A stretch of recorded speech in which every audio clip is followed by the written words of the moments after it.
Hey, what's up? I'm Tony Taylor. Are you here for Leaders Lead the podcast? Let's go. Hey, how did you beat me? Look, let me tell you about this podcast. We got like 5 seconds. Leaders Lead the podcast is about leadership.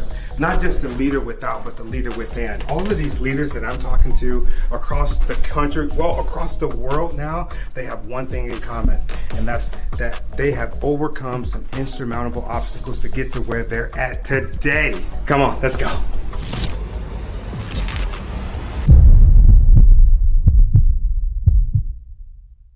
Welcome to the show, Kenny Bigbee. What's up, brother? So that warrior ethos, right? How do we live on purpose? How do we know we're going in the right direction? There's indicators, right? You start to lose track of time. Things start to flow effortlessly in the middle of adversity, right? Something starts to pull you rather than you pushing it. Everything's hard, everything's working against you, but something you kept moving when you should have quit. When you start to get those indicators, then we can get there on purpose. Like we said, the 5 whys. And when you resonate with that, you have found something greater than what you fear and greater than your comforts. Now you're starting to live on purpose. Dude, that's so beautiful because, I almost want to get emotional just thinking about it because, when we're talking about our purpose and you're talking about the 5 whys, I'm glad that we talked today because now I can intelligently explain to somebody about some things that's happened in my life. I had a couple of people that say, how the hell are you still able to go to work and do what you're doing and do what you're doing based off of what you have going on in your life? I got a really sick child right now. And, wow. But you break down the wives. I was even talking to my wife about this. She's like, how are you able to do it? Somebody else said it. And I said, you don't understand.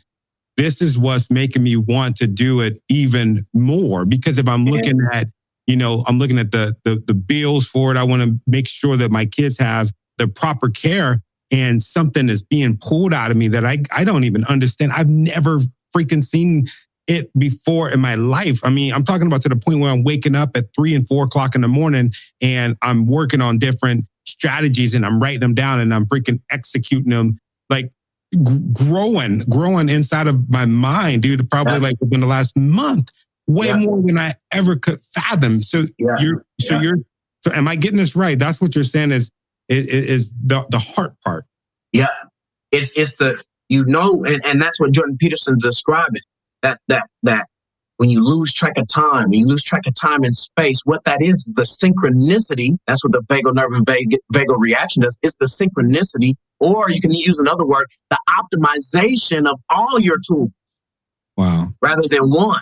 So you can say the mind is the right tool. The heart is the right tool. People argue over right. We're going to transcend right, doing the right thing at the right time to the right stimulus. That's an effect of what a technique is, doing the right thing at the right time to the right stimulus. So, but then you transcend that and you do something being called relevant. You got to transcend being right to being relevant. So let's imagine for a moment, we're in an argument, me and you got some new information and I got my point in my head and it was right 30 seconds ago, but then you tell me some new information. And I no longer absorb that new information. So the intelligence of the hallmark of intelligence is openness. Why? Because openness allows you to be relevant. So you can't be intelligent unless you absorb the new information. So when I have to transcend the right technique, because sometimes, man, you're doing everything right and life's still not working out. And at that point, that's when this can't do it. Sometimes you got to keep going. When it don't make sense. And now you're using both tools. I'm still thinking intelligibly, but my brain's saying this isn't working out. What makes the person keep going is they have an open mind and you have to be relevant. So what does that mean? Once you give me that new information, I got to listen to that new information and now I can respond relevant. 30 seconds ago, I was right until you gave me the next best information. So we have to transcend just the right tool. In the West, we rely only on the mind. We think that's the tool. That's the you follow me? Yeah, everybody talks about just mindset. Everybody, that's all you hear is mindset, mindset, mindset, mindset. How are you able to get these $1 million? I changed my mindset. And it's just like, maybe there's something a little bit deeper than the things that you're thinking about, the things that you really care about. I'll give you a real quick example. I had a student real quick. He goes, "Hey, coach, we were doing jiu-jitsu." He goes, "Hey, coach." He goes, "Can you show me this move?" And actually, a long time ago when I was a white belt, sometime my teacher, he said, sometimes it's better to let the students figure out the move on their own. This is what he said to me. I remember this as a white belt. That was like a long time ago. I don't even. Because you're like just said, "Yeah." He told me that. Black belt now, right? Yeah, I'm a professor under the professor. You know. I love it. Oh man, I love it. And in that lesson later on, I articulated his lesson differently because this guy goes, "Hey, coach, can you show me this move?" And I go, "No." And he goes, "What?" Because he's like, "What the hell am I paying you for? I'm paying you this money. You need to show me this damn move because I paid you." And I go, "No, because you think the technique is the answer." And he goes, "What do you mean?" I said, "It is an answer. It is not the answer. There is no the answer." I said, "There's only one answer that is the answer." And he goes, "What's that, coach?" And I go, "Critical thinking and problem solving." Wow. So and that's what my teacher was saying is sometimes you don't want to give somebody the answer. I had a teacher that was teaching, and he asked the kid, "How do you go about doing this?" And then right when the kid went to answer, he answered for him. I said, "What'd you answer him for? Because you didn't teach him anything." He said, "What do you mean?" I said, "You didn't teach him how to think." Wow, you thought for him. You follow me? That's not you follow me? So we do the same thing when we think the mind is the only tool. We think the mind is the answer. No, that's what I mean by don't be right, be relevant. Find the relevant tool. Find the tool that works for that moment, for that adversity. The mind ain't it. It ain't always the heart. Sometimes you got to use the mind because the heart be doing too much. Somebody's steering you along and dragging you through the mind. The brain can say, "Hey, homie, it's time to I got a business partner because I lead with this all the time." You feel me? That's what I know. You have the CEOs, they're visionaries, right? Yeah. They think with the heart. And you got the accountants, you got the lawyers. Imagine just Disney with all dreams. Now, people don't know the history of Disney. Disney had a brother that handled the finances. And Disney would say, "I got this dream," right? And his brother said, "Yeah, but we can't afford that." But then imagine if just his brother ran the business. Wouldn't nothing have happened? You got to have both tools. Yeah. You got to use the relevant tool because there is no right tool. So that's what I was saying. The guy said, "Man, coach, what's the answer to this?" I'm like, you think the technique is the answer. The technique is not the answer. The right thing is not the answer. The relevant thing is the answer. Well, how do you find the relevant thing? Keep an open mind and do what actually is effective to what you're looking at in the moment. So intelligence, if you look at all the forms of intelligence, we say that dude's not the sharpest tool in the shed. Well, what's that mean? He's not relevant. You say something, he says something way over here. He's not relevant. Yeah. You follow me? Yeah. So everything you say, IQ test. So you go to A squared plus B squared equals C. So you're trying to find context. Context is relevance. So when we put all that together, it's essentially in life, we got to find the relevant tool that's effective, that transcends the situation and the adversity. And that's how you find something that pulls you through. Wow, man. I love that, man. I feel like you're like 90 years old. How old are you? I follow what you mean. In a good way. You know what I'm saying? Big time. Yeah, the wisdom is off the chain. And I want to say that the reason that you have so much wisdom is because one of the reasons is because of the man that's in the room with you right now. How important is mentorship as far as you being here where you're at today with so much wisdom? You know, you've heard the old colloquialism, standing on the shoulders of giants. Mm-hmm. You know, oftentimes in life, you know what has to happen? Somebody believes in you more than you believe in. That happens a lot in life, right? And that person, they can see. You know what mentors do? Mentors see the potential in you when you can't see it. That's what a good leader does. So, and this isn't religious. I'm just talking about a story. So, say you even look at different religions. So, Jesus called the guy Peter, and he was the most scary dude out of all of them. Oh yeah. And he called him the rock. So, what's my point? What great leaders do is make other leaders. And you know why they make other leaders? Because they see the potential in you that you can't even see. And guess what? They don't force it out of you. They pull it out of you. Yeah. Great leaders find that thing that you value, see the potential of what you could be, find that thing that you value greater than your self-preservation, and they draw it right out of you. So I think it's the ultimate thing. And then the next step is for you. And I'll give you one tool for peak performance under pressure. And this tool can happen. It works right here, right now, circumstantially. And that's coaching yourself. And I like to say it like this: your mind is like Google. Whatever you type in that search bar, your brain just looks up. It doesn't ask you any question. You say, why am I so stupid? It just finds 100 million answers for why you're so stupid. For the reason you're so stupid. You follow me? Yeah. Just, that's what happens in Google. You say, why am I so stupid? It'll just find answers. If you ask yourself that, you coach yourself by entering that into your inner dialogue is your Google bar. When you put that in that search engine, the most powerful thing up there, you're just going to find all the reasons where you tripped over the couch, you stuttered with that girl. Then if you say, how can I be better? How can I be the best? It's going to find 50,000 reasons, 100 million reasons why you can be the best. So one of the peak performance tools under pressure, in circumstances that will improve. Here's the thing as warriors, there's no guarantees, there's only probability. But we always improve to the probability of survivability. That's a warrior code. There's no guarantee. And I like to say this is how risky life is. You'll never make it out alive. So what do you do, right? What do?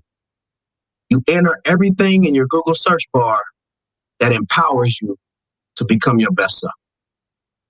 Wow. Dude, that is so good, man. I can see why. I was looking at your bio and I was like, man, this dude did some stuff. You've worked with I think it was the Secret Service. You did some training, FBI. Tell the audience, or viewers or listeners, some of the coolest stuff that you've done, some of the coolest organizations that you work with, and maybe talk a little bit about what you're doing right now. Because I know the way that our audience is with Leaders Leads the podcast. They're like, you know what? How can I get more of Killer B? I'm going to tell you one of the craziest, most insane experiences that very few people have gotten to witness in their lives that I'd like to talk about. And of all my experiences, one of them would be being on the Leaders League podcast. I'm gonna start off with that. Thanks for saying that. Yeah, I had to do it, bro. In real life, though, but in real life, this is where it matters. I've trained the Secret Service along my good friend Jared Wahangi. He had me come out there and we trained them, right?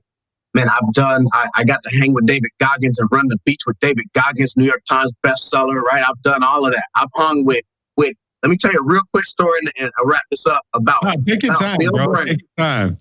Bill Brown, man, he calls me and this, I love maybe Bill. he wants me to or not, but I'm going to tell you about this man's courage because that's a courageous man, right? He called me. I was about to go do the swim. We did the Hudson River swim, right? Yeah, so I see every time I Google you or him, I see y'all standing there with y'all's flags, freaking chiseled bodies, looking like gods and shit. Yeah. All over the news. Yeah. So he calls me up and he's like, and you heard him talk now. So he's like, yo, Biggs, you coming on another adventure? That's exactly how Bill Brown talks. You know, he's like, yo, Biggs. He's like, yo, we got another adventure. So first of all, I get on Fox and they're like, so you swam the Hudson. They're like, so how do you feel about doing it your second and third year? I'm like, how in the hell they convince a black man to swim this thing 3 times in a damn row? You said that on Fox News? You're going to be a mutant coming out of the Hudson River. I was like, it doesn't get any more mutated than the black man swimming the Hudson. This just don't make no damn sense. You said that on Fox News. I said that. I forget which camera. I definitely said that. Oh, man, that's so funny. So then I hopped off and I was like, dang, Brandon, I did too much. He said, you did exactly what you were supposed to do. But check this out. One time, man, we were about to go swim that Hudson. And I don't know if you remember, I was talking to a good friend of mine and there was a hurricane, right? And it went up the Atlantic coast. And I was talking to my guy that's real deep off into the SEAL teams, and he goes, and he's hood as hell. I'm like, they let you way up in there, and you hood as hell. So he's like, yo, Biz, I'm just letting you know, man, when hurricanes come, because he lives out in Virginia, he goes, he grew up there. He goes, they wrestle stuff up out the deep. I said, all right, I got you. You know, it's gonna be sharks and stuff, and that's normal, right? So then my mama calls. I say, cool, bro. Hang up the phone. My mama calls. She goes, Kenny, have you seen the nose? Have you seen the nose? I go, Mom, what's wrong? It's all good. What's wrong? She goes, there's sharks in New York. It's great whites in New York. It's all kind of sharks. They shut the beaches down. I go, Mom, don't worry about it. It's all normal. Hung up the phone. I was like, damn, this motherfucker, how many sharks is this? I'm like, I looked it up. I was cool with the great whites. Then they said they saw a bunch of bull sharks. That's a whole nother thing. I'm cool with the great whites. I done have them brush up by me. I done seen them. We done jumped out of a parachute and saw a gang of them. We done seen walruses on the beach with bus size hoods bit out of them. You'd have been all over the world being a SEAL, I would imagine. Man, that's just in SEAL training. That's normal. Wow. You see? Right? And so I called Brown up and I'm telling Brown this story. And I said, Brown, you a crazy motherfucker. Brown goes, you know what, Biggs? He said, oh, I called him. This is why I called Bill Brown. I said, hey, Brown. I said, quiet as kept. I said, you saw they shut down all the beaches in New York? We about to do this damn swim? He goes, yeah, I saw that. I go, there's a lot of sharks out there, man. He goes, yeah. I go, great whites are cool. I said, but bull sharks, bro? Bull sharks? You know what he says to me? He goes, yo, B, you got to assume they're shit in the deep. When you swim in that salt water, he said, I think I saw one on a test swim. I said, all right. I said, but Brown, bull sharks. All right. So we had our conversation. I said, we got a contingency plan to handle the boys out the water if something goes bad. And he goes, yeah, we got it. I said, okay. So I said, Brown, you a real crazy dude. He goes, you know what, Biggs? He said, you're a crazy motherfucker too. I said, why? He said, because you know it's bull sharks and you still coming. Oh man, dude, that is freaking amazing. I could just as you were saying that, I could like hear his voice. Yeah. That's Bill Brown, bro. Straight Jersey Godfather, man. Yo, Big, let's go, man. Another instant. That is so cool. That is so cool. And y'all do the Hudson swim. Y'all do that every year, right? We do. Yeah, it's usually around August. And knock that out. So that's, I think the way it's structured, we swim around 3 miles. You do like 300 to 400 push-ups, run 2.5 miles. They're doing it. They've raised over $1 million doing that for people that are in like the homeless vets, the vets that are trying to get business started, things like that. They've raised over $1 million doing that. Wow, that's cool, man. Bill Brown hustled that up. So. Yeah, let me know, man, if y'all ever need some support for that. Veterans and employment and housing, dude, is definitely one of my pain points when it comes to veterans. So yeah, dude, let me know if there's ever anything I can do to support y'all with that, man. I think that's an incredible mission. And as far as the viewers and the listeners, where can they reach you? They can reach me at KennyBigbeeJr.com. And to be specific, people ask, what do I do? I specifically get people to have peak performance under pressure. I once had a dream to be a Navy SEAL and my eyesight didn't meet the requirements. And I joined the Navy anyway. I found a way to make it happen. And I stand before you as the 32nd African-American Navy SEAL in history. So I once had a dream. I had literally out of 100% odds, I had 0%. So I'm leading from the front. I can show you better than I can tell you. So when I say peak performance under pressure, I want to inspire you to become your best self. Again, you don't have to be the best, but you can never fail to be your best. So the way that we say being your best is to be elite. And all I'm doing is bringing elite within reach. I just happen to teach exceptional martial arts. I just happen to teach exceptional tactics and firearms training. And I happen to do elite achievement coaching. But what I really want is for you to be your best self. Transcend, find something that you value, greater than your fears, greater than your comforts. Don't preserve your life. Preserve being alive. Ooh. Transcend self-preservation. That's good. Dude, that's so good, man. I want to tell you, man, I'm really grateful to you for doing this, especially you're all the way in Brazil doing some training with your mentor. I was like, man, I didn't think that you would be able to do it, but that's some dedication. You're all the way in Brazil. I think that's amazing. And I appreciate your mentorship for the hour. I was over here taking notes. I'm like, oh man, I'm on camera. I forgot that we were even record. I felt like you were talking and mentoring me, man. I appreciate that. And I mean it, man. If there's ever anything that I can do to support you, let me know, brother. Any closing words? Yeah, man. All I want to say is an honor to be here with you. Again, you are totally amazing. You talked about giving up self-preservation for your daughter. So the honor and privilege is mine because you're helping people become their best selves. So, man, you show them better and you can tell them. And the honor is mine to sign off with you, brother. Thank you. I appreciate that. Y'all that's out here listening and watching this, I appreciate you. Thank you for being a part of the Leaders Lead family, making us the number 10% top global podcast. Yo, that's insane. Yeah. Much respect, bro. Much respect. Thank you, man. I appreciate it. I still think it's a glitch, but we're going to keep riding it. You know why it's not a glitch? Because you faced it till you made it. You went headlong, man. You did it. You did the wise thing, man. Thank you, man. I appreciate it. And I appreciate y'all. That was great. If you enjoyed this podcast, well, I'm sure you enjoyed it. If you're still here with us, what I want you to do is head over to your favorite podcast and streaming network and give us a download. Subscribe to the channel and also let us know what you think about the show. And from the bottom of my heart, I want to say thank you for the things that you've done. Thank you for the things that you're doing. And especially thank you for the things that you're going to do, because I know that you're going to do something amazing.